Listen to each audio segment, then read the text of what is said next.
Well, it's too bad that our guest today wasn't at dinner. She's lovely. Absolute, but Miss List. Yeah, Peyton List. She has gone under the radar to an extent. Yeah. And I would always wanted that myself. I mean, if you could make a living at this and not have to have cameras in your face.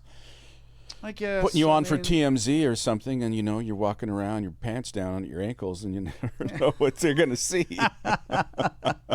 Oh, the good old days. The good old days. I'm a lawyer. Anyway, she was. I'm looking forward to talking to her. Yeah, and we hope you all enjoy it. Yeah, I think you will. I think you will. Yeah. And please join us on Patreon. This is an important part of this whole soup. We really need your support. For those of you who can really support us, please do. And for those of you who've got a little bit in your pocketbook, we really would appreciate you stepping up and taking the time.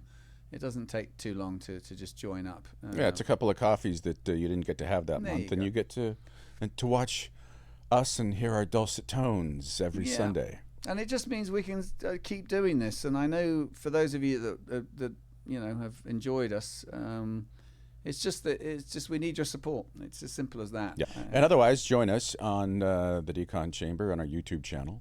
Find us at the Decon Chamber on X, on Instagram, Apple Podcasts, and Spotify. So there's a bunch of ways to skin a cat on this. Yeah, and 11 o'clock every Sunday morning PST, and we'll be there on the live chat. Yep, joining in. I'm a little slow with the thumbs, but it's usually about 6 down. You get the answer from. I'm finally here. So please, call to action, guys. Please come and support us.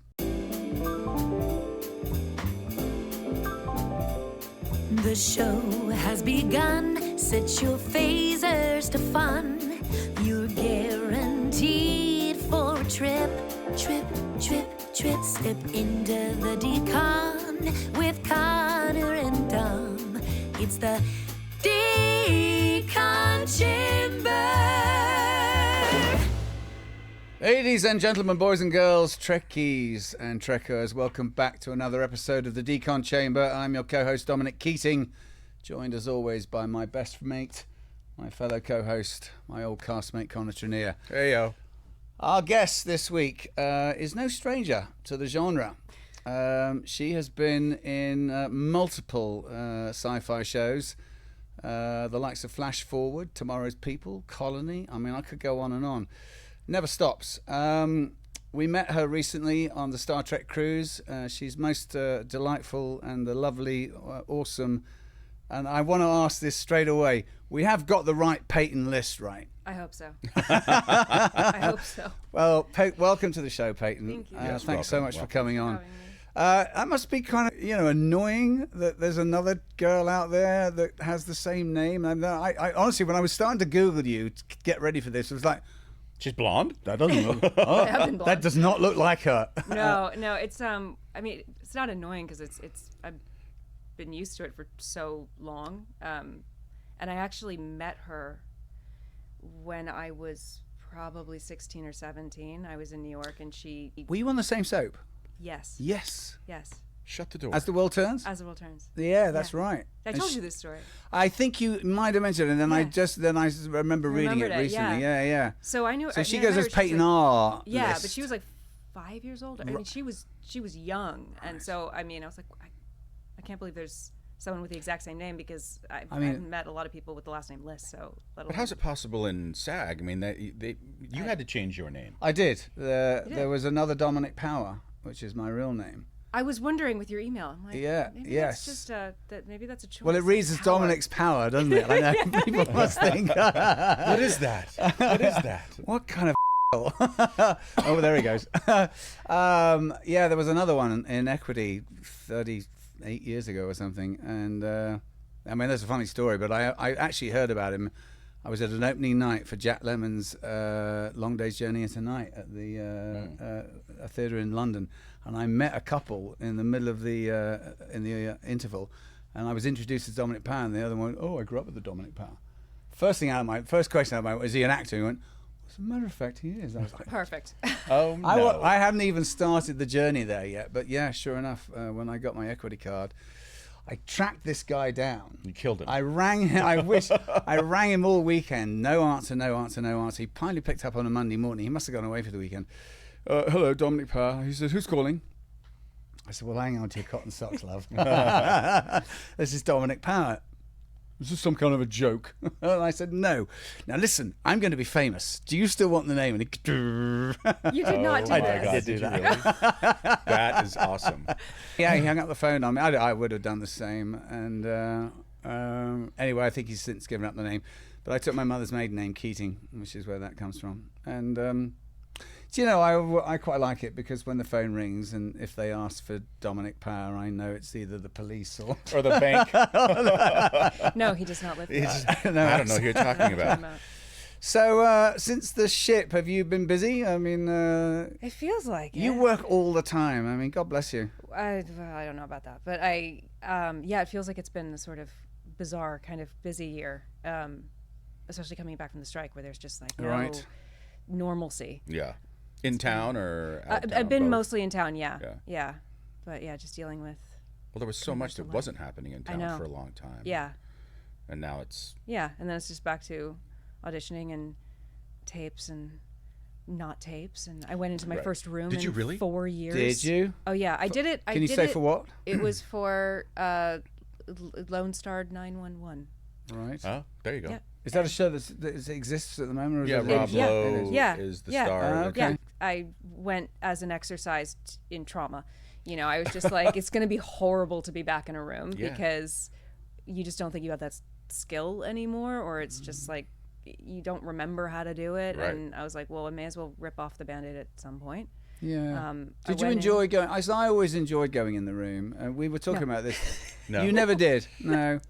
No, because okay. So you were born in Boston. You grew up in Maryland. Yeah, You went to ballet school. I did. Yeah. So you really had aspirations to dance initially. I don't know if I would go that far. I mean, You didn't get into the American Ballet School without being pretty good, huh? Well, no. I think getting in was a mistake, but I had gone because a friend of mine who went on to be a professional ballerina. At the time, we were probably 11 or 12 years old, and she really wanted to go to these intensive summer programs. And to do that, you had to go and audition, and these auditions were a full class. And so to my mother, it's a free ballet class. So taught by people who are really, really, really respected and really good. So I went to the audition with my friend, and I wound up getting in and going. Oh, that story. Did the friend get in? She did not, but she's the one. I want to point out she's the one who became a professional ballerina. So, But she is now. Yeah. Yes. She didn't go there, but she didn't go there. But she became a professional. yeah, I mean, but it wasn't. Right. It was never lost on me that I didn't have the feet or the flexibility or the things that were necessary. And a lot of the people at this program, it's the feeder school to New York City Ballet. So you can look around and see that there are people who have the bona fides, who will join the company. Yeah. Right. So yeah, I was like, this is a novelty thing. Did you do 4 years there? No. I just did one. I just did yeah. one Right. like summer intensive, and that was But it. you'd been modeling prior to that as a kid. As a kid, yeah. So you'd Very had- weird childhood. Yeah. So who were Mum and Dad? I mean, they were named in your Wikipedia. My parents, I believe, unless I'm getting it wrong, they met in community theater Okay. in Omaha, Nebraska. Oh. So I think there was always this like thing for at least my mom Right. to sort of be curious about Right. the industry. And, you know, I think my mom was one of those parents that just put your kid in everything. See what they take to. Put them in ice skating, put them in swimming, put them in gymnastics. Try everything and see what works. And I think, you know, trying this sort of modeling, acting thing was one of those things, and it wound up. Did you move to New York? Your life. I was commuting for a while. When I think I was about 11 or 12, I wound up in children's modeling pretty easily, simply because of you just needed to be able to fit the clothes that were the sample size that they would send, that they were trying to sell, and be able to listen to authority. And not run off. Not run off and stand where you're supposed to stand Yeah. and smile when you're supposed to smile. so I wound up doing that for a while, and then eventually that sort of led to acting when you grow out of the sample size. Yeah, of you were in clothing. Washington Square as a young. Oh, I weren't was. you? Yes, I was an You and extra. your Well, that sister. was a Baltimore thing. That was Right. like I lived in Baltimore, and they just needed, bodies. So, And yeah, Bill extra. Paxton directed that. I noticed. He did a golf movie. I did. That's right. Yeah. I really wanted to talk about because I love golf. Do you? We love golf. But yeah, that the Francis Ouimet story that Yeah. Shia LaBeouf did Yeah. about him winning the U.S. Open as an Right. amateur in about 1913. It's a great story. It's a beautiful Disney Yeah. movie and well done. Well, I can't. I hate to say it, and I've seen it a couple of times. What did you play in it? I'm just the girl. It- Like I turn up and I'm like, you can do it. Are you the one that says you're the girl that says he can do it? Yeah. Right. Yeah. How was I've gone Shia- through several different hairstyles. How was Shia in those days? Quite nice and unassuming. Because Go on, No. say it. I think someone described it. He was sort of a force of nature, even Right. then. Yeah. He was very good in it. But he's frightening how good he is Yeah, he's as an actor. he's I a mean, hell you of could an just be actor. watching the monitor and you're Right. like, Yes. wow. I came across, he did an audition for Orphans, which he didn't ultimately wind up doing with Alec Baldwin for a variety of reasons. But you can see his audition for Orphans on YouTube, and I saw it and I was like, that's the best piece of acting I have ever seen in my entire Yeah. life. And he's literally in an office with a long table. Brilliant. With nothing. Nothing. But just in habits. Yeah. Yeah. He's we'll see what happens to him. He did go. He's sorry, Shy. He did go cray cray. So when did you get to LA? I mean, you did some stuff in New York. You did As the World Yeah, Turns. I was in New York. Yeah, I was in New York for a For while. a few and, years. And you took over from Amanda Seyfried. I saw. It's playing the same part. Yeah. Lucy Montgomery. Yeah, but she and I actually had known each other for years because she was in the children's modeling world as well. Right. And there's only so many of us that were doing that at the time. Right. And we wound up doing, not that anyone would maybe remember, there was a clothing brand called Limited 2, and they would hire 8 girls for every season that they would do, and they would rehire the same one. So all the parents became friends and the girls became friends, and we were part of that group at 11 or 12, and so she was actually someone I knew and like stayed in touch with by the time I got to LA. It's a really small world, that world. I think she then went on to do All My Children at the same time, so we'd be going to the same soap events at the same time. It was just crazy. Soap opera acting, the work in a soap, it's pretty good training for being in front of the camera. Yeah, I mean, it's definitely, it's different. Like I had a lot of growing pains, I think, coming from the soap.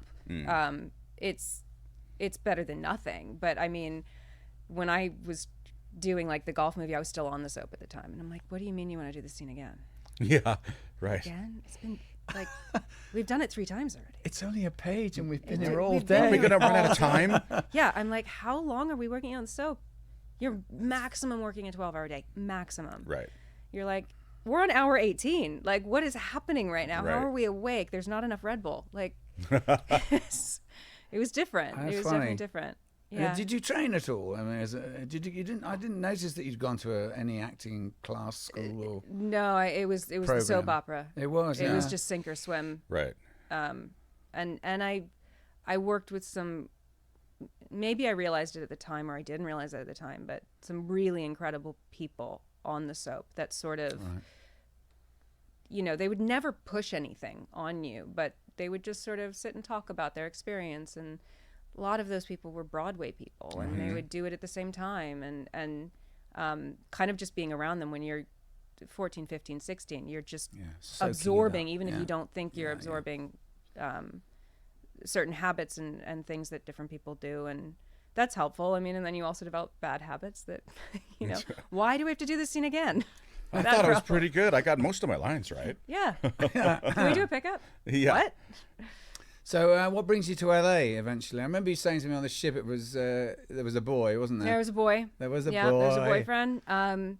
It was a combination, though. I had done the golf movie, and a lot of people from that movie were LA people. And LA to me was sort of this, I don't know, in New York, LA was kind of viewed as this black hole. People go and they True. don't come back. Right. You know, or they go and they, like, when you see them, they look happy. Right. Weird. Nobody's yelling. Like, it's strange. Yeah. Yeah. You're like, it's a cult. So it was sort of this, I don't know, this sort of. Have you told her yet? No, it's a cult. It's a it is. It is. It's a cult. Yeah.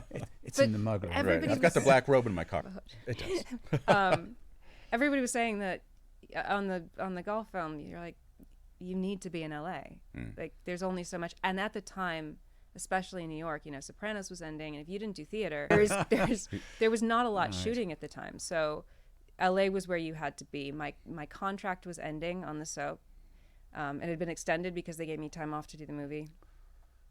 Did they And there want was a you boyfriend. back? Did you want to go back? The soap Or was it just time? the soap was really safe. I felt like I really had a place there and all of that. But I was also keenly aware that my friends that I grew up with were going into their senior year of high school, and that it was a time when, if you're going to make a leap and going to make a change, it should probably be now. And it also really helped that I had been building a relationship with my still agent now, who was on the phone with me all the time, being like, you need to get your head around LA. It's It's time. You got to do it.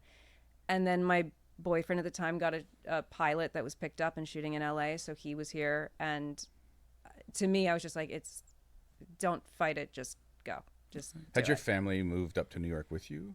No, they were in Pennsylvania at the time. And my mother wasn't thrilled at the idea of leaving, going of cross going, because country? you're going further away. You've got the time difference, and she also, bird in the hand. You have a contract on a soap, and you have Right. a paid job, and you're taking a pretty big risk. And I only booked so much stuff in New York, so it wasn't like there was this guarantee that you'd actually get a job. Yeah. You So- did pretty I quickly, did. didn't you? Yeah, I did. I was very lucky. Yeah, I was really lucky. But there was a lot of times where you're going, you don't know if there's another one Oh, coming. always. Well, Yeah. it's the nature of the game, Yeah. isn't it? Yeah. Your and agent- soaps started to kind of die off over the next couple of years. Like, when Right. I left, there was this idea. They're like, if it goes horribly wrong, there's a chance you could go back to a Sure. soap. And around, I don't know, I probably had been in LA 3 years where soaps started. There was 10 on the air when I was there. Yeah. And they just started going away one by one. Now by one. there's 2 or 3. I mean, it's Tops. slim. Yeah. Yeah. Yeah. Well, we don't sell as much soap powder anymore. No, not. Yeah. no, not as much. Baby I mean, diapers. And that would be, on account of the soaps. That's yeah, they can just as easily sell the detergent on a talk show as they can. Exactly. I on a soap influence a opera. lot of soap powder now. I don't know if you were aware of that, but yeah, a big soap influencer. I was like, which brand? pulling your Is it leg Procter out. and Gamble? Because I was a Procter and Gamble girl. I have I've been a big Procter and Gamble guy. I was the Vidal Sassoon boy for many years. Are you serious? If you don't look good, we don't look good. that was him, That was me. You live and learn. right? Your agent in New York, did they have connections for you to come to LA, or how did Yeah. that work? When I was doing the children's modeling, because there's only so many kids, professional kids as they called them back then, in New York, they would just sort of have desks, like at my modeling agency. They had a children's desk where they brought in, they started with J. Michael Bloom. Bloom went under, and then they collaborated with Innovative. And that is still where I am from like being 12. Solid agency, And they were bi-coastal, so that helps. Like, when the talk about LA was coming up, they're like, we need to get you with somebody in the LA office, and that's the person I'm still with. Did you feel like that you missed out on a childhood? No. I mean, I got my driver's license. It's all that matters. I went to 2 proms. I went to one with my best friend because I think she felt sorry for me because I dropped out of school after my sophomore year, so I didn't have like those years where you'd go to prom. So Right. a few people took pity on me and let me come. Did you school on set and those sorts of No, things? back then SAG and AFTRA were separate, and back then the soap opera was AFTRA, and the rules were pretty lax. Yeah.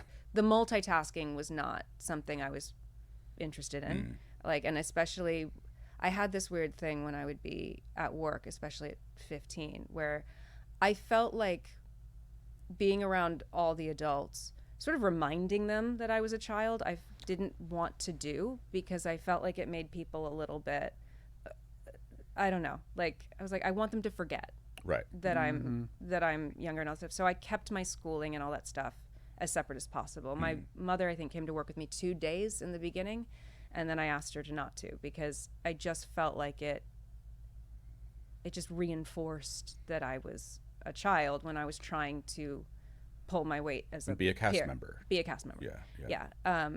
And I think to a certain degree that worked. And I had, on the side, I was paying for tutors and stuff to keep me, up to speed on work, and doing that on the hours I wasn't at work. But, I work now. I literally just shot something where I had 4 children.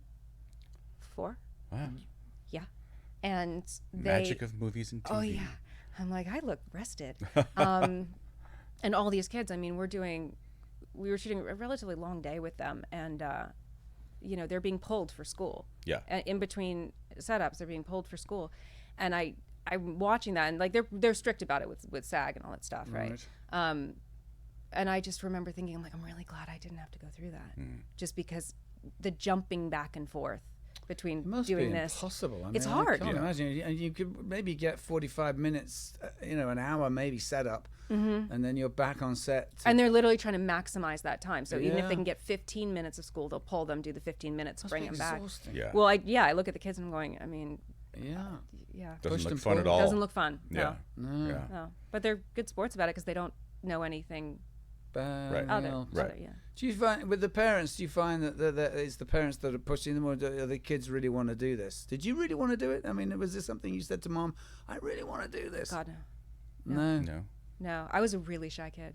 Well, Like yeah. a really shy kid. But once I think my mother knew once I was doing something, I was happy. Like once I felt comfortable, I really enjoyed it. But I was definitely not a kid that sought attention or spotlight. Like I was very shy. I'm so glad she did, and I'm so glad that she knew that I would really enjoy it once I was comfortable, because it became my community and my identity. I mean, the people on the soap, like that was my high school, and they were my people. Like it's just made me the It person I sounds was like when you I moved to lucked LA. out with that particular cast on the world. Yeah, that they were seasoned actors. Yeah. And Well, these were people theatre from people, as theater, it were. and Yeah. these were people who had been like part of the core cast of the beginning. I mean, the woman who uttered the first word of the show was still there. Still there. God bless. Yeah. You gotta love that. I Yeah. mean, that is proper. It's American rep, if you will. You know. Yeah. So then you kind of get into the sci-fi world here. Yeah. I mean, how was that? Was it just like you went for auditions and someone Yeah. started putting you in? Sci-fi always had its popularity, but with the industry and given certain times, there's like a rise and a fall to it. And I got into sci-fi when it was becoming so much more popular and so much more mainstream. I mean, it's before all the like Marvel movies, but it was they were making so many more shows, and there were the comic book ones, and there was the space stuff. I mean, there was just so much more happening. Yeah. So when you're auditioning, the likelihood Was that you're there, auditioning for sci-fi is higher. Did you ever go up for a Star Trek show prior to Picard? No. No. But you worked for our old boss, Brannon, on Flash I did, Forward. yeah, I did, yeah. Was he as weird then as he was for? Actually, we were good mates with him. I adored Brannon. He was always great. He's he a was sweetheart. Always, yeah. And it was, Flash Forward was a beast of a show, and he came in and took over at certain points and consulted at certain points, and he was always amazing to me. I liked that show. Yeah. Did you think? Yeah, I did. Yeah, I loved it. Well, It was a good concept, wasn't it? It was. It was. I auditioned for it for some part. I can't remember what. He had me in a few times. It was a huge cast. Yeah. There was Yeah, a lot it was of a huge yeah. cast. Yeah. And then, it goes for a year. And you've had a number of these shows that go for a year. Yeah, we were gonna. we were chatting about this before you got here, and we both actually privately thought this. I mean, I'm sort of envious of an actor like you that books, 5 jobs a year, it must be a good buzz to go in and No, all and you get- think about is what's wrong with me. Why am I the albatross that Why- sinks? Well, in you're the not boat? the You know, poison. that's all. Yeah, exactly. You're not exactly Yeah. George Clooney. Well, I mean, no, And he no, no apparently, one is. He always complained, I did 24 pilots. Yeah, but you got paid Yeah, but 75 grand a pilot. Yeah, back in You're those and you're days. George Clooney, so Yeah, you're right, fine. so, exactly. and you're George Clooney, so you're fine. Yeah. Quit Yeah, we were Yeah. talking in the room over there that there was one particular pilot that I did that we were futuristic Three Musketeers, the actual characters, and the whole setup of the show. See, I want to watch that show. Well, not enough people did. Yeah, Well, it's all about the people turning the dials. and right? in the future, of course, we're still using swords, but the bad guys had guns, and you can see how when you put this on paper, you're like, well, that's not going to work ever, and then you're doing the pilot, and you're doing it. We were doing it, I think, for Fox. yeah. You got the executive producers going, we're in. It's between us and one other show to be like Thursday at 10 o'clock. And you start to believe this. You start to drink Yeah. the Kool-Aid. And you're like, yeah, well, yeah, this is... Did you buy this- new boots? This is going to be it's going to be a hit show. Yeah. And then you realize with some space, after it's all over, you're like, yeah, no, that was never never going to gonna- happen. that That was not could gonna never have happen. happened. Gun out of his hand. Up against Literally. his, Yeah. up against his throat. Yep. So, yeah, Deflecting you- bullets with Of your, course. You have been the queen of, the one season show. I mean, Yeah. the Tomorrow's People, which was a BBC show. Yeah. I mean, I grew up Yeah. with that a bit in England. A good show too. Well, the people who were behind that were super fans of the BBC show, Right. and had like so much love for it that's Well, why it had they a wanted to huge do following back home Yeah. in the mid to late 70s. In England. Okay, looking back on those shows, do you sort of look at them and go, yeah, okay, I get why it didn't kind of work, or was it? I mean, what was the sort of? it. I don't know. Can you put your finger on anything? I can't. I mean, especially not with Tomorrow People. It just didn't take. I'm not sure really why it didn't take. I mean, it's just one of those things. Right. It was that sort of young people, sci-fi, CW Right. thing. It just didn't. Yeah. It was Colony, I remember seeing. Colony, yeah. Another one. Yeah. Yeah. I mean, I joined that season 3. Right. And that was almost like a season 1 because they did the first 2 seasons down in LA and then they moved to Vancouver. So the look of the show was different. They had a time jump. They kind of revamped the show. So I kind of felt like I was coming into a different show than the first 2 seasons that I watched before. You I stay at got the there. Slutton. I did sometimes. Weirdly on Colony, I was bouncing around between the Sheridan and the Slutton. And, Yeah. But I like the Sutton. I love it. I love it. Oh, God, I love I it. did all my first jobs up in Vancouver, Yeah. and what was it? It was Satan Place. That was his other name. Oh, yeah. His other nickname. You had told me one time, I think it was you, before I'd gone to stay there, that there's a bunch of hookers in there, and I was like, "What?" There bar. are. I immediately went downstairs. They're all around the fireplace. and looked around. I was like, "Was that a hooker?" No, that's my co-star. Exactly. Right. That's April. Yeah. Well, you shouldn't sit by the fire then. I do. Don't I you know the I rules? always enjoyed staying there. Vancouver's such a great city, isn't I it? It really is. quarantined there. I was working Did up there you? during the pandemic when it was necessary to. They lock you in for 2 weeks and Deliver they you let you food out. and- And yeah. Not a bad place because English it's great. Bay is just gorgeous, Yeah. and I had 2 holes in one at that pitch and putt on Stanley English Park? Bay, Stanley Park in one day, one morning. Yeah, on fire. What more about golf? Hey. It's the Euros right now. That's all I'm interested in. I don't know if Is you're that going aware of on? that. Yeah, the soccer's all on. England looked like shit yesterday. Oh, sorry about that. Are you a guys. sports fan at all? I am. I'm not over how the Ravens did. They were doing so Oh, well. I know. I don't know what happened. Well, they're going to be back. Yes. And your Orioles are pretty good. I'm not as good with baseball, even though I knew baseball first. And Camden Yards was built while I was growing up there. And I don't even actually know what the Raven Stadium is called now because in my heart it's always PSI Net, which is no longer in existence. Right. They were behind the Raven Stadium. I when still was call built. it Staples here. Oh. I can't call it any. It's not called Staples anymore? No. No. It's called it called? Oracle. Oh, yeah, Oracle. Oracle Arena. It's one of those things, though. It's Sponsorship. forever. It's always Staples. It's always Staples. Yeah. It's always going to be Staples Yeah. Centre. Well, we should talk about Picard a bit. and you were fabulous. Another, a part that was underused and underwritten, and it was going to be the main storyline of the whole show. And no, though. I mean, when I came on, I honestly thought I was coming on for 2 episodes. Did you? Yeah. I mean, they never specified when I auditioned what the part really. I mean, they gave you a character breakdown, but what the part was going to be used for and the purpose of it, and there was no episode guarantee. I think there was like maybe 2 episods. So I was like, I'm doing that. I didn't get that because I mean, the storyline was, and I had to really wrap this around my head, that the Zat Vash. Yeah, right. was the sort of the Stasi of the Romulan world, right? And then the Tal Shiar, right, was the really extreme wing of it. No, the Zat Vash was more extreme. Was more extreme wing of the Tal Shiar, yeah. And you come in and you infiltrate Starfleet Command through Commander O, who's brought you in as Lieutenant Rizzo. Right. The Rizzo name, I have to say. That made me giggle. Like, what, she's mafia Romulan? I never. I was not part of that decision. I'm like, but my name's Narissa. That scene. Commander. So you're Colonel Narissa, really, for the Romulan. Were you a colonel? I think you were a colonel. Am I a colonel? Yeah, you were. Yeah, I'm pretty sure of that. Yeah. Yeah. Was lieutenant or colonel? And then you've got this sort of slightly weirdly incestuous relationship with your brother Narek. Yeah. By Harry Treadway. All of that, including the Rizzo-ness and the brother, all of that was being changed sort of in real time as we were shooting.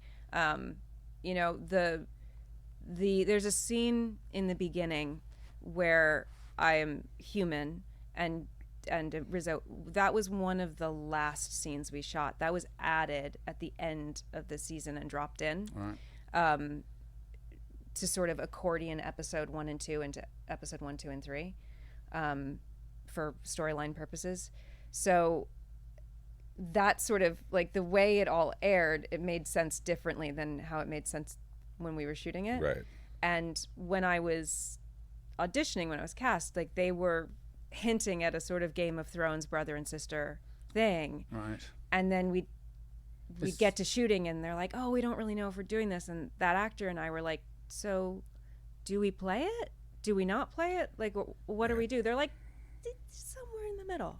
Do a little dance. And you're like, because we might or we might not. Mid-Atlantic. We're like, what does that mean? What are we supposed to do? So we sort of were playing it in the beginning, and then they pulled way away from it. So now it kind of looked. They're like, what is up with those actors? Like, what were they frightened of not playing it? Because I thought it worked rather well. It was creepy and sexy at the same time. Yeah, creepy and sexy. Yeah. Yeah, I mean, I think we kind of just went like, well, let's just go for it a bit because it's something rather than. He looked like a good scene partner, Harry. He was so fun. Yeah. He was so fun. Oh, were you doing a bit of a Brit accent? Did I catch that? A bit of one. A bit. You were doing a British accent. I thought you did it rather well. Really? I did spot it. Agreed. Yeah. That was part of the deal. Like I had to audition. Good for you. With the British accent. Oh no, I went just to sort of to torment myself. Like the strange things we do as actors. Like I really went on that audition just to be like, I just need a bit of abuse, and I'm gonna go and crash and burn in a British accent in front of a casting director I want to impress. This is gonna be a great idea. So yeah, full of confidence. Full of confidence, not so much. But what I didn't think through is that if you actually get it, you might do 2 years. You have then told them you can lines. do it, and you're like, I have no idea if I can do this or not. I was not being serious. I was actually not serious when I did. Yeah. We'll tell them anything, won't we? Honestly, I mean, I've told this story a couple of times, but for a play in London, I had to play guitar, and as I was walking out of the audition, the artistic director of the theatre, Dominic, you do play guitar, and I was like. Yeah. Since I was 12. Yeah. Never played it in my life. Right. Got the bloody job. 3 weeks before rehearsals, I just bought my flat in London. I was painting the baseboard, and I went, oh. I ran the agent. I went, listen, love, you've got. I need lessons. Roxanne, so no, I said, you've got to get me out of this. And she went, get a guitar, darling, and learn. Yeah. And I learned 3 chords, Danny Boy, in 3. My fingers were bleeding. On opening night, literally. Yeah, I mean, I got asked if I could do magic. Same thing. I'm never going to get this. Yeah, I can do magic. And then I all of a was sudden- working the next morning at 6 a.m. Yeah. So what are your best magic tricks? And you're like, Well, I Funny you like should to ask. show the coin, hide the coin. I got a few magic. I mean, I literally had to go to Katz's Deli that night because I called my agent similarly and was like, Flo, of course her name was Flo. I can't do magic, and she goes, God damn it! All you right. said you could. I said you said you could, and I was like, well, I'm an actor. So she says, Can "All you right, ride a horse? Of course, do magic. I lied about that one. Yeah. Yeah, that one came to bite me. Of course we do. Yeah. They must know that. They But I all- mean, and it was for One Life to Live, and again, bless the vets on that show because I showed up at work with like poster putty all over my costume to see if I could hide things. And I walked in, and by that point, I could do like a $50, not a quarter. Okay. Show the coin, hide the coin, and I'm doing this, and she looks at me and she goes, "Can't do magic, can you?" And I said, "No, ma'am, I cannot." She goes, "Okay, we're gonna do a master. He's gonna do it a couple of times. We're gonna cut in. We'll do ones. We're never gonna see his hands again." And I was like, "I love you. Yeah. Thank you. Yeah. You would have been here all day long. Mr. Magic, we're going to need We'll you. shoot around Yeah, it. exactly. We'll shoot around it. We'll shoot around the magic." Yeah. You enjoy playing Narissa. She was a great part, wasn't she? Yeah. No, it was probably my most favorite. I've never had more fun with a role. And it was funny that getting to that point though, because at the beginning I was so unbelievably terrified of the job. I was unbelievably terrified of the accent. Accent, right? The accent was the only thing I was thinking Took about. I you mean, out of I yourself. knew how much sort of pressure and expectation there would be because people have been anticipating Patrick Stewart and like the show. I knew the Star Trek fan would be wanting to watch it, so you knew that in the back of your head. You're like, this isn't a pilot that maybe nobody sees, or this isn't a show right. that only a couple of people. You're like, this is going to be seen by people who care about this. So there's that's in the back of your mind, but the accent thing is what's right in front of you. Yeah. You're going, oh my, can't screw this up.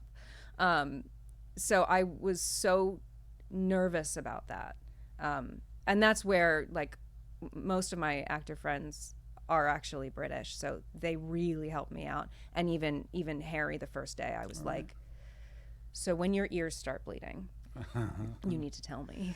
You need to tell me how I fix this. What other British actor friends have you got in LA then? I wonder, because we all used to know each other. Well, most of them are in like around some are younger than me, some are older than me. But they're all like my best friends, Ben and Rob. And do I have to name No, names? of course not. No. You've done sign language in a project. I've done you've sign language in multiple Japanese. projects. I can't get away from it. I Do don't. you know American Sign? Not really, but my mother is a school teacher with ASL. Oh, really? And yeah, my mother's like, oh, it's fated. It's meant to be. I'm going, yeah, except I'm terrible at it. So I don't know And how it keeps happening. Japanese, you did. I did Japanese, yeah. That was. I You don't think I did speak it well. Japanese. No. And then Spanish?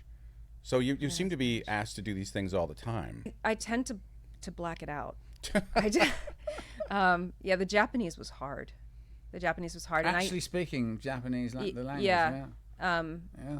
I remember I knew an actress at the time through mutual friends, and she had done Lost and had that same thing happen to her where they just said, "You're now speaking Korean." Oh, yeah. And I was like, "How did you do this?" She's just like, "This is what I did, and this is how you do this." Just And phonetically. She was just like, "This is how you do it." Took me to lunch and was like, "Here you go." Well, the Klingons, and they had to learn, that stuff. And it's, full-on Yeah. language. And Linda Park on our show, I mean, she had some very difficult scenes speaking, Yeah. all sorts of nonsense. Yeah. And I never envied a second of it. I never thought about that until after I had to speak the Romulan. When the next time I had watched Enterprise, her role, I was going, that is so much harder than it looks. Or maybe some people are better at it than others. I found it really challenging. Like once you get it, you get it. But Right. it's hard, and she was doing it so frequently. Yeah. Yeah. Yeah, it just takes repetition and Yeah. apply. You have to apply. I always find this as an actor. If you set out on the journey to action with doubt, it'll be doubtful in front of the camera. Yeah. If you set out on the journey with it in your hand, going, "Oh, I'm gonna kill this," Yeah. it generally Just helps. You Just know. hold your breath and jump. Yeah. And then the other sort of, do you know Judi Dench? Yeah. What is that? As my expression of, can you do it better? Do you know Judi Dench? Yeah, that's my usual. And whether it's a golf swing or whether it's anything in life, Judy does it best. I loved your line, the one throwaway you had to Narrick, your brother, and it was thrown away with the aplomb of a seasoned swinger. Did you her? Oh yeah. Yeah, I couldn't believe they even allowed That was that. a great line. Yeah, I got it. I Such got an one. unusual line for a Star Trek show. Well, there was a lot of stuff in that sort of vein that was rewritten by the time we actually were filming. That episode, I remember in particular, was rewritten a lot by the time we actually were shooting. So I was really, really, I don't know if what this says, but I was thrilled that got left in because I was sure that was something that was definitely going to be on the chopping block. Right. Yeah. How was Jerry to work with? She's lovely, isn't she? She was amazing. Yeah. She was amazing. She was really unnecessarily kind and cool with me. Yeah, she's a lovely She's person. really, I knew her a bit in the day. She was dating Brandon when we were on Enterprise, and we used to go out for supper a bit, and we went to a couple of Christmas parties. She bought Shook Knight's house out in Tarzana. God Oh, bless. really? Yeah. Yeah, there was this big giant mosaic of a marijuana leaf as you walked in. You were like, It's like, yeah, it was really, Jerry? It's a choice. Yeah. Lovely, yeah. they'd only just moved in. Did you? How was your stage combat experience? Are you good at that? 'Cause you guys have to have a great fight. Oh, you and that Jerry. fight. Yeah. That fight was probably, I think what actually made it to air was 10-15% of what was choreographed and what we rehearsed. We rehearsed that for a week. Wow. It was a really long fight. Really? It was What a really week. extensive. They had stunt doubles on wires and poles. I mean, it was really, really elaborate, the way it was choreographed and how we learned it to what we actually shot and what was actually used.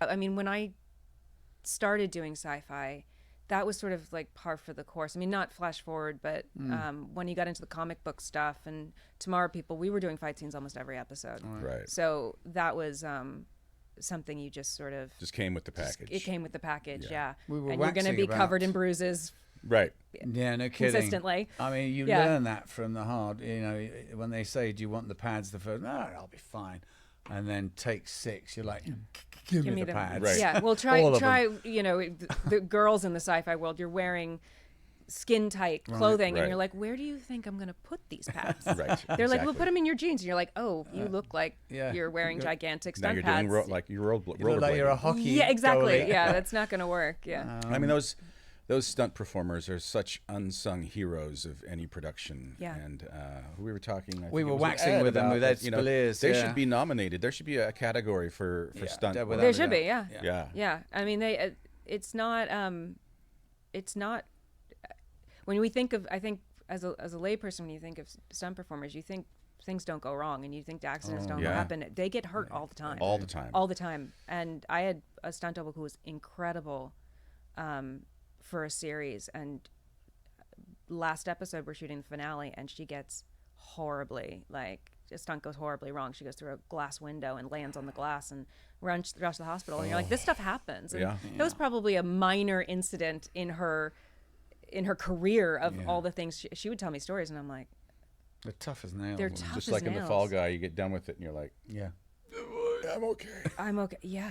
And the team on Picard, Guy Fernandez and his crew were just amazing, weren't they? And Yeah. I've seen a lot of their, off-camera, what's the word I'm looking for? Preparation. And you just see what some of those stunt guys are doing. Yeah. We had a great guy, Vince Diedrich, his family, and they're legendary in Hollywood. But I don't think we were doing anything near like the stunts. Well, the stunts now, I mean, everything is just, Yeah, it's all been ramped up. it's all been ramped up. with Yeah. The advent of like UFC fighting, it's changed. It's no longer like, all right, you sucker. Oh yeah, no, it has to be a sort of MMA. Elbows, knees, it has to be like weird throws. holds and rolls, and I mean, Yeah. I feel like I went to a store. They're like, yeah, we're gonna practice with staff fighting first, and you're like, really? And I'm fighting with a guy who has at least almost a foot on me and how much muscle, and he's throwing his full body weight in. I'm like, you seen my biceps? Right. I cannot absorb this. It's crazy now, the stunt stuff they're doing. I feel like I didn't really do that much on Picard. The hard thing on Picard was most of the stunt stuff I was doing was on the Borg cube, and the Borg cube was beautiful and amazing and elaborate on stuff, but it was really tight. Right. So trying to do fight sequences in these sets where there was very little space Right. put the camera and then get around the camera and the bodies and stuff. So that was really, really tricky. Did you get to know Annie at all? Annie Wershing, the Borg I Queen? didn't. Yeah, no, because she was predominantly season 2, I think. Yeah. I met her at the Vegas Star Trek convention briefly. Yeah. God But bless she her. was Yeah. so good. So good. So And good. such She got one. a nice. Was her debut job Her on our show? first job was on our show. our was show. on Yeah. it was It was Enterprise. Enterprise. She was Yeah. a guest on ours. Yeah. Yeah. Beautiful lady. Wow. Yeah. And dreadfully sad. Bless her heart. DC. You're a DC girl. I'm a DC girl. Yeah. Poison Ivy. Good part. Yeah. Yeah. It must be fun. It was. Yeah. Yeah, it was. It was. It was really how that all came about was really strange because I had no connection to it, but in the sort of DC world, in the sci-fi world, in the comic book world, it's kind of a small world, and I got a call to do the voice of Poison Ivy in a DC animated movie. Yes, right. And the man who cast it had told me, he's like, oh yeah, no, I watched the shows and I saw you on Flash. So I just thought, well, she could be Poison Ivy. I was like, great, Okay. let's do that. Yeah. Awesome. So I did that, and then I went up to do Colony, and someone I had worked on with the Tamara people was behind Gotham, and they had called and they're like, do you want to come out and do Poison Ivy? And I'm like, I literally just a straight voiced offer. it. Yeah, but I had done a series with them right. before, so yeah, it was tricky because of like dates, and Gotham was in New York and Colony was in Vancouver, and figuring all that out, and my hair was the wrong color, so Of course. What a problem. yeah, well, yeah. I mean, there's Poison Ivy, and you're like, Right. why is your she, hair was blonde? she redhead, Poison Ivy? Apparently. Apparently. Yeah. Yeah, Right. and They actually wanted to dye your hair? Or they wanted to, They but wouldn't put a wig on they you? couldn't. Yeah, no. So it was, I mean, my call times were 2:45, 3 in the morning, so that they could put like a gloss sort of thing, something that would come out, but to get it into my hair every day. I mean, we were in the chair for 3 hours. That is a very... I've never had a 2:45 call time, I don't think. Well, I mean, it's nothing Yeah. compared to like what some of those people in the full body prosthetics. I mean, I should not be. I'm not Right, it's a whole complaining. different It's a whole different experience, experience. But just to get my hair to do that. So yeah, I feel like a lot of people suffered for me to do that. Did you work with the young man who played the Penguin? Was he? Yes. He's brilliant. And the I've forgotten nicest, his name. The nicest guy. the nicest guy. What's his name? I can't Why remember am his I- name. So Robin, Robin. the nicest The guy. nicest guy. Yeah. You get to work with crazy Sean Pertwee?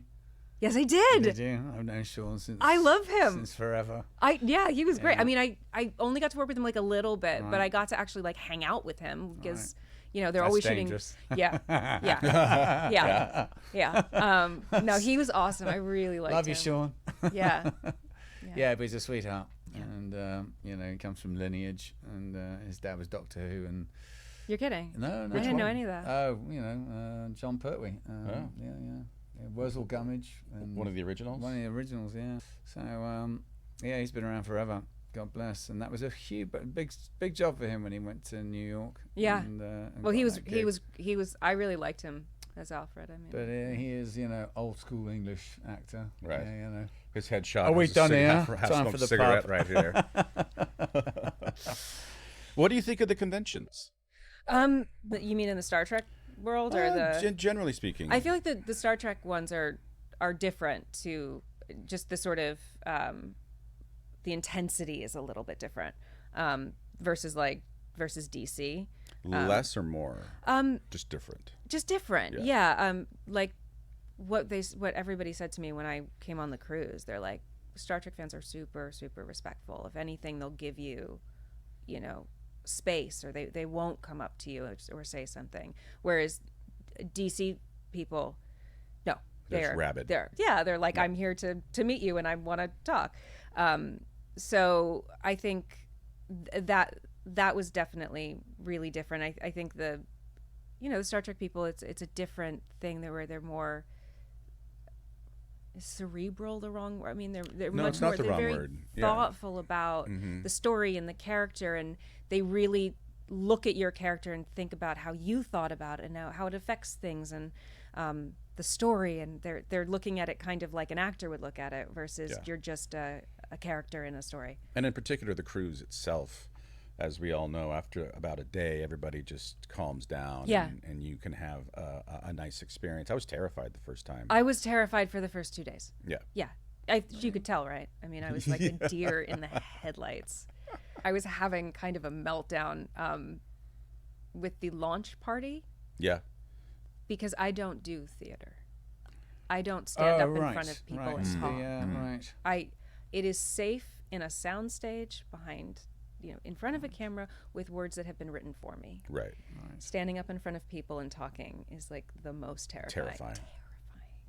And you just don't know what you're going to say. And of course, I'm being flanked by Anthony Montgomery and Garrett Wong. And Two hams. Two people who could not be more comfortable Yeah. on a stage in front of people with a microphone. You can't get them off the stage. No, well, I mean, they think it's the greatest experience ever. They're like, Yeah. why wouldn't you want to do this? What's the problem? I'm going, I should be hate out in this. the audience. That's my place. So that was terrifying. That was, yeah. Have you done conventions not on the ship, as it were? Have you done a couple of Land conventions, as Yeah, Garrett land refers. I was just like, oh, they have a name. Yeah, I had done a DC one. I'd done the Vegas one. Oh, you have. I was in your car, and I was like, oh my God, it's Trip. At the Vegas convention. Oh, really? Yeah, I was being shy and silent in the back of the van. Very good at that. Yeah. Are you coming this year to Vegas? I don't know. All right. I hope so. Well, if you are coming, the Decon, we're throwing 2 big suppers. With nice. Our executive producer, Dave Tabb. Big shout out for Dave Tabb. Dave Tab, thank you. God thank bless you, mate. Without you, none of this would be happening. He throws 2 big dinners. Well, he's actually throwing 3, but 2 for the Decon. That's great. We're taking over the whole patio at Spargo, at Bellagio, in front of the fountains.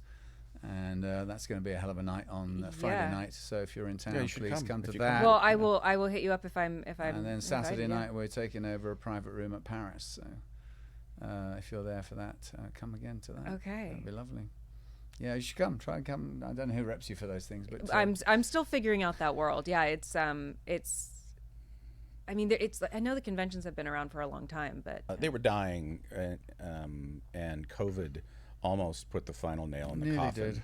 But they've come back, and creation, which they'd whittled it down to, what was it? It was just Vegas. It's for a kind of few years. Vegas. So after the 50th anniversary year, they made that a 5-day event, and I think it went well, and they kind of just wanted to consolidate. They used to do Chicago, Cherry Hill, Nashville, San Francisco, but they've just brought those back. Yeah.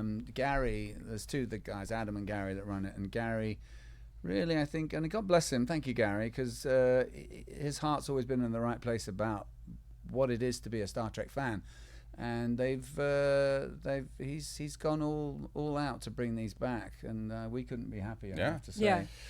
Well, I think it's amazing because I became a huge Star Trek fan sort of while I was doing it, and so when I did go to the Vegas one a couple years back, I was like, this is amazing. Yeah. It's incredible. it's And I another enjoyed that world. on the cruise as well because, I didn't go into all the different places like on the promenade, but it was amazing to see amazing, all of it when you know what it is. You feel like it's kind of for you Right. as a fan. So I've got to say, that Star Trek The Cruise song started to really take me So down. I think my intercom was broken but I knew people whose intercoms didn't shut off, and that Star Trek song just played.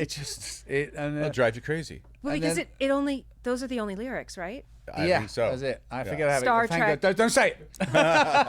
Star Trek. Something. The other one was what's the orchestration for Spock's Amok Time at breakfast? I mean, it's some heavy shit, man.